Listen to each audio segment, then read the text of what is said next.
75 diploma, 75 diploma, आवाज दो, आवाज दो, मेरिट वालों को, मेरिट वालों को, मेरिट वालों को, शिक्षा विभाग, शिक्षा विभाग, कुरुक्षेत्र के मेरिट वाले कैंडिडेट को ज्वाइनिंग दो।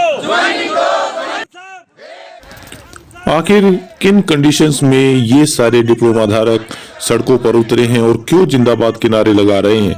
ड्राइंग टीचर की भर्ती पे विवाद लगातार बढ़ता जा रहा है और 16 साल से ये भर्ती पूरी अभी तक नहीं हो पा रही है और क्या ये पूरी होगी, इसमें भी संशय बना जा रहा है।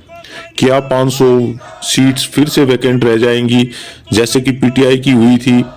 तो लगातार ये सारे के सारे कैंडिडेट सड़कों पर हैं और अपनी मांग को लेकर के जो माननीय हमारे मुख्यमंत्री जी हैं खट्टर जी, उनसे निवेदन कर रहे हैं कि उनको भी कंसीडर किया जाए और कंडीशनल ज्वाइनिंग उनको भी दी जाए।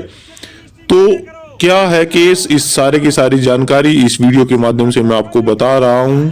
कहानी शुरू होती है 2006 से, जबकि फॉर्म निकले थे आर्ट एंड क्राफ्ट टीचर के हरियाणा के अंदर और फॉर्म भरे गए। आईटीआई वाले ने भरा और कुरुक्षेत्र यूनिवर्सिटी ने भी भरा, सभी ने इसमें फॉर्म भरे। 2010 में ज्वाइनिंग भी हुई, लेकिन केस इसमें फंस गए। कहीं डिप्लोमा का केस है और कहीं इसमें अनियमितताओं का केस है।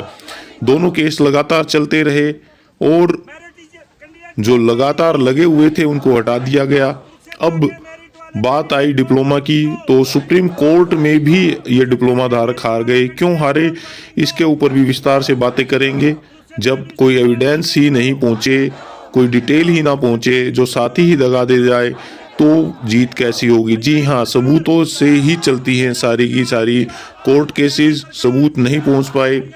इधर जो कुरुक्षेत्र यूनिवर्सिटी है उसने भी ज़्यादा कुछ साथ नहीं दिया, लेकिन आज समय पूरा बदला हुआ है और इसमें बहुत सारे एविडेंस हैं, बहुत सारी बातें हैं। ये सारे एविडेंस चिक कर बता रहे हैं कि ये डिप्लोमा भी उतना ही वैलिड है जितना कि आईटीआई।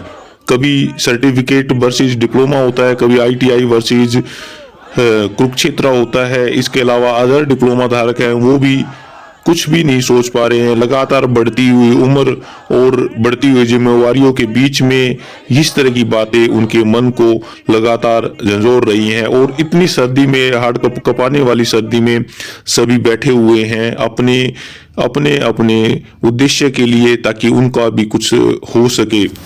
सुप्रीम कोर्ट ने भी अपने जजमेंट में ये साफ साफ लिखा है कि कोई भी इक्विवेलेंसी, कोई भी ऑथराइजेशन, कोई भी वैलिडिटी, ये डिसाइड करने का काम स्टेट गवर्नमेंट का है, यूनिवर्सिटी का है। कोर्ट उसमें कुछ भी नहीं कर सकती और उन्होंने इसके लिए कई जो एग्जाम्पल भी दिए।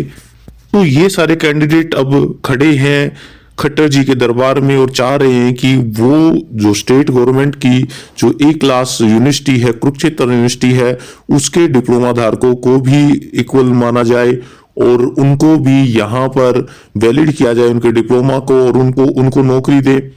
लगातार बीजेपी सरकार इस बात पर अड़िग रही है कि उसने करप्शन को दूर कर दिया है और मेरिट बेस ही सारे सिलेक्शन हुए हैं। तो ये सारे कैंडिडेट मेरिट बेस हैं और इन्होंने हायर रैंकर प्राप्त किया है। अगर इतना जज्बा इनमें ना होता और इतनी अगर इनमें काबिलियत ना होती तो क्या ये टेस्ट पास कर पाते?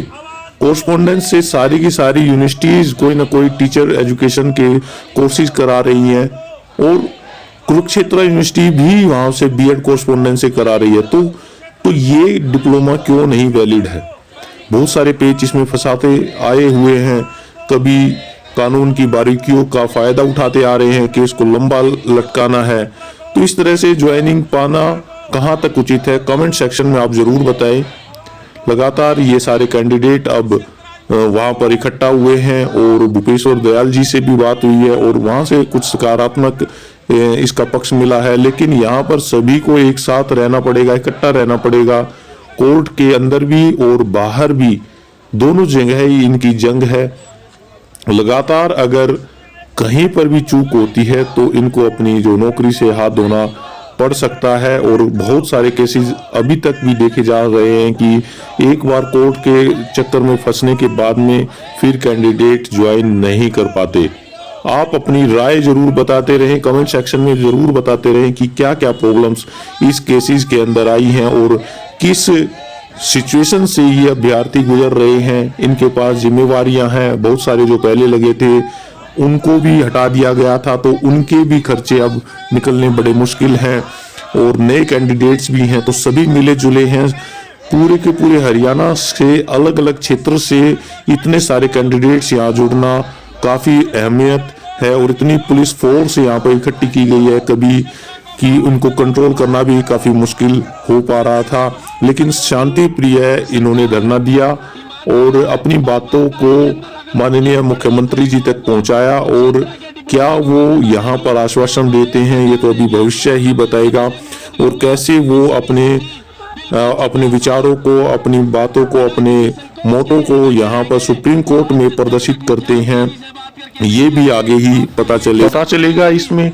साथ ही यहाँ पर बहुत सारे कैंडिडेट्स हैं जिन्होंने डिप्लोमा किया था कुरुक्षेत्र यूनिवर्सिटी से और उनके सामने भी दो राय आ गए हैं, वो लगे हुए हैं, कुछ गेस्ट टीचर हैं, कुछ परमानेंट भी लगे हुए हैं। इसके साथ साथ दूसरे स्टेट्स में, दिल्ली में, हिमाचल प्रदेश में और पंजाब में भी प्राइवेट स्कूल्स में भी उन्होंने जॉब पाई हुई है, परमानेंट भी हैं, तो उन सभी की रोजी रोटी के सामने बड़ा ही सवाल आ जाएगा। तो इस तरह की बातें जो हैं स्टेट गवर्नमेंट्स की तरफ से नहीं आनी चाहिए और एक लार्ज स्केल पे अगर किसी की परेशानियां हैं तो उनकी तरफ से स्टेट की को भी ध्यान देना चाहिए और वैलिड है, पूरे प्रैक्टिकल्स हुए हैं इसमें, इस तरह की सारी बातें हुई हैं। इसके साथ साथ जो ITI के कुछ कैंडिडेट्स के सामने भी दो रहा यहाँ पे आ खड़ा हुआ है, कई जो हैं वो भी गेस्ट टीचर या दूसरी स्टेट्स में लगे हुए हैं या हरियाणा कौशल रोजगार में लगे हुए हैं, तो उनको ये ज्वाइनिंग करने से पहले वहां से जॉब छोड़नी पड़ेगी। और अगर सुप्रीम कोर्ट से कोई भी पॉजिटिव चीज आती है कुरुक्षेत्र यूनिवर्सिटी की तरफ से, तो वहां पर उनके लिए जो पुरानी जॉब है वो भी उनकी जा सकती है। तो इस तरह की कई बातें तो सभी के सामने दोहराए हैं, इन सभी को मिलजुल कर अगर बात करके अगर किया जाए तो हो सकता है गवर्नमेंट कोई ना कोई यहाँ पर एक बीच का रास्ता निकाल करके सभी को एडजस्ट कर दे। ये कई बार हुआ है और मिलकर के ये काम किया जा सकता है, लेकिन कुरुक्षेत्र यूनिवर्सिटी के जितने भी डिप्लोमा धारक हैं उन सभी को एकता को बनाए रखना है, साथ ही जो गेस्ट लगे हुए हैं उनको भी साथ में आना है और पूरे केसेस को बताना है सही तरीके से। जो इंफॉर्मेशन है वो हायर अथॉरिटी तक पहुंचानी जरूरी है, नहीं तो ये 500 जो वैकेंसी हैं ये खाली रह जाएंगी। अभी इन कैंडिडेट्स को तो फॉर्म भर ही नहीं सकते, उनकी एज भी जा चुकी है, तो ये 500 वैकेंसीज एक तरह से इन सभी 500 फैमिलीज के लिए नकारात्मक सिद्ध होंगी और जो लग सकते थे, जिन्होंने मेहनत की है, डिप्लोमा किया है, इतने दिन वेट किया है, उन सभी की जो कामनाएं थी, उनकी जो इच्छाएं थी, उनकी जो सोच थी, वो सारी की सारी बेकार हो जाएगी। बार बार में कैंडिडेट्स अपनी राय को बताते हैं कि वो क्या चाहते हैं और क्या उनके साथ हुआ है। आप भी कमेंट सेक्शन में जरूर बताइए कि ये केस किस तरफ जा रहा है, कि क्या अब आगे हो सकता है और कैसे आगे बढ़ा जा सकता है। आइए हम देख लेते हैं कि जो ये कुरुक्षेत्र यूनिवर्सिटी के कैंडिडेट्स हैं वो क्या बताना चाहते हैं इस केस से संबंधित। आपके पास भी कोई इन्फॉर्मेशन को वीडियो हो तो techissaji@gmail.com पर भेज सकते हैं। ये जो कोर्स था पहले ITI डिपार्टमेंट में करवा रहा था, ITI डिपार्टमेंट के साथ साथ कुरुक्षेत्र यूनिवर्सिटी ने भी शुरू कर दिया। तो कुरुक्षेत्र यूनिवर्सिटी ने ये परमिशन लेने की आवश्यकता ही नहीं, यूनिवर्सिटी ने तो अब ये कह रहे हैं कि परमिशन नहीं ली। अब बाद में पता किया तो इनने कहा कि परमिशन लेने की आवश्यकता नहीं, खुद डिपार्टमेंट ये कह रहा है कि यूनिवर्सिटी को, किसी भी यूनिवर्सिटी को, स्टेट के चाहे कोई भी यूनिवर्सिटी है, उसको एजुकेशन डिपार्टमेंट से या ITI से कोई भी कोर्स करवाने के लिए मान्यता लेने की आवश्यकता होती भी नहीं। ये अब लिख के दे रहे हैं, लेकिन वहाँ पर सुप्रीम कोर्ट में लिख के दे दिया कि इन्होंने मान्यता नहीं ली और इसको हम वैलिड नहीं मानते।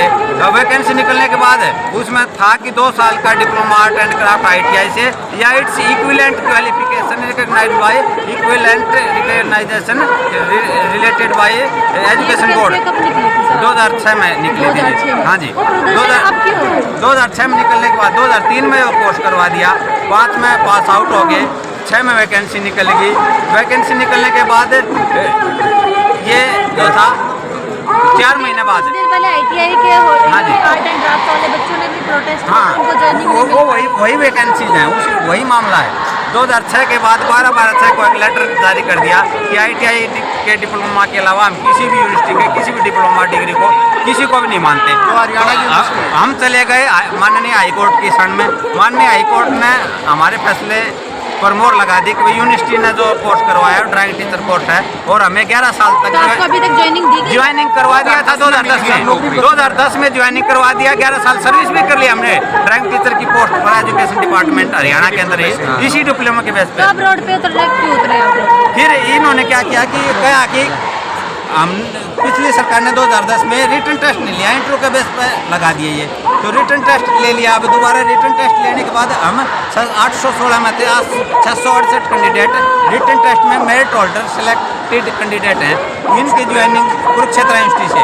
अब ये जो है इनकी ज्वाइनिंग इस बात पर रोक दी कि सुप्रीम कोर्ट ने कहा कि इक्विवेलेंसी का मामला जो है सुप्रीम कोर्ट का नहीं है, ये भी स्टेट गवर्नमेंट जाने। तो स्टेट गवर्नमेंट ने कोई इस पर संज्ञान नहीं लिया। मांग क्या है जो आपने प्रोटेस्ट किया? हम प्रोटेस्ट इसलिए करें कि अब सुप्रीम कोर्ट के बाद सुप्रीम कोर्ट ने ये निर्देश जारी किया कि ये काम किसी भी कोर्ट का नहीं है, ये स्टेट गवर्नमेंट जाने और जो यूनिवर्सिटी है वो जाने, वो बताए। अब माननीय यूनिवर्सिटी जो है के उसने इसकी समकक्षता पर इक्विवेलेंसी पर मोहर लगा दी।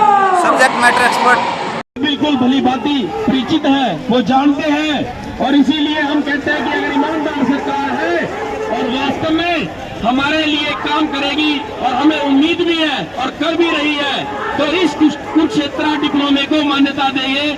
मुख्यमंत्री जी सभी साथियों से एक ही अपील है कि सभी साथी इसी यूनिटी में यहीं पे वेट करेंगे जब तक हमारी माननीय मुख्यमंत्री जी से बात नहीं होती, तब तक हम यहीं बैठे रहेंगे। और हमें विश्वास है क्योंकि सरकार ईमानदार है और ईमानदारी के अंदर अगर पढ़े लिखे युवाओं को कुरुक्षेत्र के डिप्लोमे को मान्यता देगी तो वो प्रदेश सरकार देगी। तो मैं सभी से अनुरोध करूंगा कि सभी साथी बिल्कुल जिज्ञासा और बिना किसी संकोच के यही बैठे रहेंगे और हम जब तक मुख्यमंत्री जी से बात करके नहीं आते आपको वेट करना पड़ेगा। यही साथियों एक बार इस यूनिटी के लिए एक नारा लगाएंगे, कुरुक्षेत्र यूनिवर्सिटी।